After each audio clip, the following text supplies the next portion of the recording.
মামুনের মামুনের যতদিন থেকে বাইকটা ছিল সবসময় আমিই ছুটতাম। তো ওর ওর কালকে বাইকটা ওইটা ওর ছিল না, অন্য আরেকজনের বাইক ছিল। তো ওর ওর মনে হয়েছে যে আমরা এই মোমেন্টটা বা এই শেষের মোমেন্টটা আমরা একসাথে কিছুটা মুহূর্ত কাটাতে পারি, আগে যেরকম কাটাতাম। তো আপনারা আগে হয়তো আমরা বাইকে চড়ার ভিডিও ওরকম দেইনি। তো কালকে যেহেতু অনেক লোক ছিল, আপনারা ভিডিও করতে পেরেছেন এবং দেখেছেন। আপনার সহযোগিতার হাতটা সে কোথাও যদি অস্বীকার করে, তো আপনার কি এই মুহূর্তে সে দাঁড়িয়ে মনে হয় যে আপনি যে সহযোগিতার হাতটা বাড়িয়ে দিয়েছিলেন সেটা আপনার ভুল ছিল? আসলে সহযোগিতা ব্যাপারটা যেটা, সেটাতে কখনো গিভ অ্যান্ড টেক হয় না। এবং আমি যখন তাকে তাকে না, আমি যে কোনো কাউকে যখন সহযোগিতা করতে চাবো, আমার কখনো মনে হবে না যে সে রিটার্ন ব্যাক আমাকে কিছু করবে বা সে আমাকে থ্যাঙ্কস দিবে বা সে আমার কাজটা বা আমার দায়িত্বটা আমি করেছি। এখন অপর মানুষটা যদি অস্বীকার করে, তাতে আমার দুঃখ পাওয়ার তো কিছু নাই। এটা তার ব্যক্তিগত ব্যাপার। আমার ব্যক্তিগত ব্যাপার হচ্ছে আমি একটা মানুষের পাশে থাকতে পেরেছি, এটাই আমার জন্য অনেক বড় ব্যাপার। আপু, গতকালকে দেখেছি যে আপনি সেলুন উদ্বোধন শেষে মামুনের বাইকে চড়ে আপনি একসাথে গেছেন, এই বিষয়টা কিভাবে? আসলে মামুনের যতদিন থেকে বাইকটা ছিল সবসময় আমিই ছুটতাম। তো ওর ওর কালকে বাইকটা ওইটা ওর ছিল না, অন্য আরেকজনের বাইক ছিল। তো ওর মনে হয়েছে যে আমরা এই মোমেন্টটা বা এই শেষের মোমেন্টটা আমরা একসাথে কিছুটা মুহূর্ত কাটাতে পারি, আগে যেরকম কাটাতাম। তো আপনারা আগে হয়তো আমরা বাইকে চড়ার ভিডিও ওরকম দেইনি। তো কালকে যেহেতু অনেক লোক ছিল, আপনারা ভিডিও করতে পেরেছেন এবং দেখেছেন। এটাও সত্য যে আপনি শারীরিকভাবে আহত হয়েছেন, এবং আমরা দেখেছি। আমি একথা যে কারণে বলছি, এবং সেটা আপনি ফেসবুকে লিখেছেন। আবার এখন বলছে সম্পর্ক শেষ হয়ে গেছে, আবার একই সঙ্গে সেলুন উদ্বোধন করছেন ও বাইকে ঘুরছেন। এটাতে একটা পক্ষ বা সামাজিক যোগাযোগ মাধ্যমে কেউ বলে থাকে যে আপনারা ভাইরাল হওয়ার জন্য, আবার নতুন করে আলোচনা আসার জন্য ইচ্ছে করেই এই কাজগুলো ছড়াচ্ছেন, করছেন। এ বিষয়ে আপনার প্রতি উত্তরটা কি হবে? আসলে প্রিন্স মামুনের তো ভাইরাল হওয়ার নতুন করে কিছু নাই, ও তো আগে থেকেই ভাইরাল।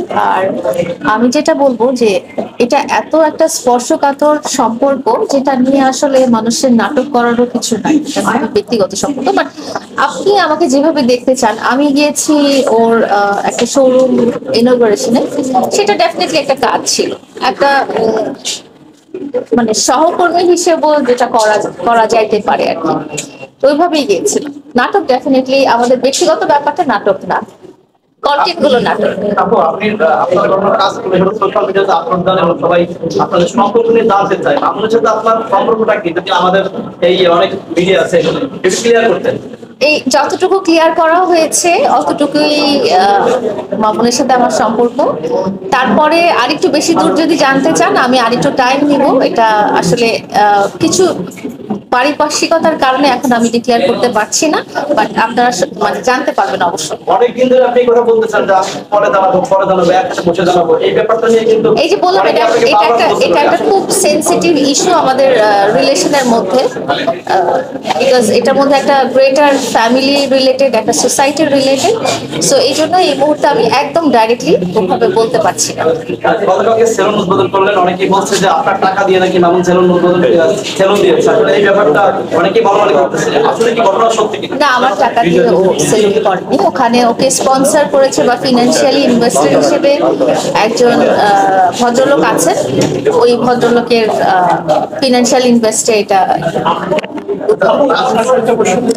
বাংলাদেশের প্রেক্ষাপটে এই ধরনের সম্পর্ক অসম্ভব ভীষণ চ্যালেঞ্জ। আপনি একটা ট্যাবু ভেঙেছেন, যে কথা আমরা নিজেদের বলতে পারি। আপনি ভীষণ চ্যালেঞ্জিং সময়ের ভেতর দিয়ে গেছেন, অনেক পরিকল্প আপনি সহ্য করেছেন। বাংলাদেশের প্রেক্ষাপটে এই ধরনের একটা অসম্ভব সম্পর্ককে অসম বয়সে বয়ে নিয়ে যাওয়া একজন মেয়ের জন্য কতটা কষ্টকর, আপনার অভিজ্ঞতাটা জানতে চাই। আমরা শুধু মেয়ের জন্য না, আসলে আমার সাথে যে আমার যে লাইফ পার্টনার ছিল, ডেফিনেটলি তার জন্য কিন্তু আরো বেশি চ্যালেঞ্জিং ছিল। বিকজ আমাদের মধ্যে এজ ডিফারেন্সটা যাই হোক না কেন, আমি জিনিসটা যতটা ফেস করেছে সেও সেমই ফেস করেছে। এমন না যে সে কম, সে বরং আরো বেশি ফেস করেছে। বিকজ কম এজের ছেলে হলে তার সারাউন্ডিংস, পরিবার, সহকর্মী, বাইরের লোকজন অনেক কিছুই তাকে বলতে পারে জিনিসটা। তো শুধু আমি একা না, আমরা দুজনই আসলে ফেস করেছি। এই যে সম্পর্ক করে যে এত হাসি খুশি, এত বর্ণিল একটা জীবন এবং এর বাইরে এই যে বাংলাদেশের সামাজিকতার প্রেক্ষাপটে এই যে মানুষের এত কথা, এত অন্যভাবে তাকানো, কখনো কি মনে হয় যে জীবনটা আসলে কোথাও কষ্ট আপনার কাছে? হ্যাঁ, অবশ্যই জীবনটা তো স্ট্রাগল করেই চলতে হয়। তো তার মাঝখানে আমরা যতটা আনন্দ খুঁজে পাবো বা যতটা হাসি খুশি ভাবে, কারণ মানুষ কতদিন বাঁচবে এটা তো কেউ জানে না। আমরা যে কোনো মোমেন্টে মারা যেতে পারি বা যে কোনো মোমেন্টে যে কোনো দুর্ঘটনা হয়ে যেতে পারে। আমরা কিন্তু রিলেশনটা স্টার্ট করার সময় কখনো ভাবি নাই যেভাবে আমরা দুজন আলাদা হয়ে যাবো।